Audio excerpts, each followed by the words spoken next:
যুদ্ধবিরতির চুক্তি দ্বারপ্রান্তে Hamas Israel যে কোনো সময় আসতে পারে সিদ্ধান্ত।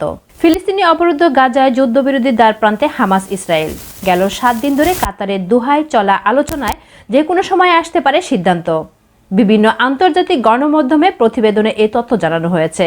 গাজায় ইসরায়েলি হামলার মধ্যেই গেল 7 দিন ধরে কাতারে চলছে যুদ্ধবিরতি আলোচনা। স্থানীয় সময় সোমবার 13 জানুয়ারি হোয়াইট হাউসের মুখপাত্র জন কিভরি জানান, ডোনাল্ড ট্রাম্প প্রেসিডেন্ট দায়িত্ব নেওয়ার আগেই গাজায় যুদ্ধবিরতি হবে। ইসরায়েল ও হামাস যুদ্ধবিরতি ও বন্দি বিনিময় চুক্তি খুব কাছাকাছি পৌঁছে গেছে।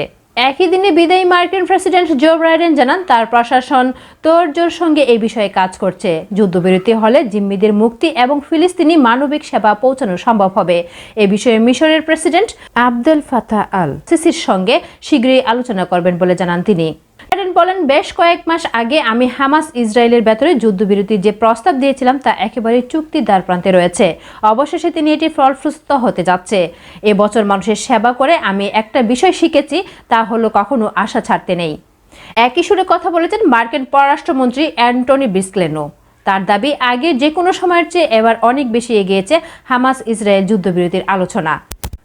চুক্তিতে পৌঁছানো নিয়ে যুক্তরাষ্ট্র বেশ আশাবাদী বলেন সংবাদ মাধ্যম এনবিসিকে দেওয়া এক সাক্ষাৎকারে কথা বলেন তিনি।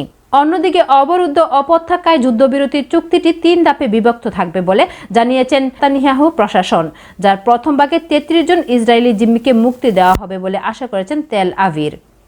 দ্বিতীয় ধাপ শুরু হবে চুক্তির 16তম দিনে। এই সময় জোর দেওয়া হবে সব নাগরিক এবং বন্দী সেনাদের মুক্তির বিষয়ে। তৃতীয় এবং শেষ ধাপে থাকবে অবরুদ্ধ এলাকাটির পরবর্তী সরকার প্রতিষ্ঠা নিয়ে।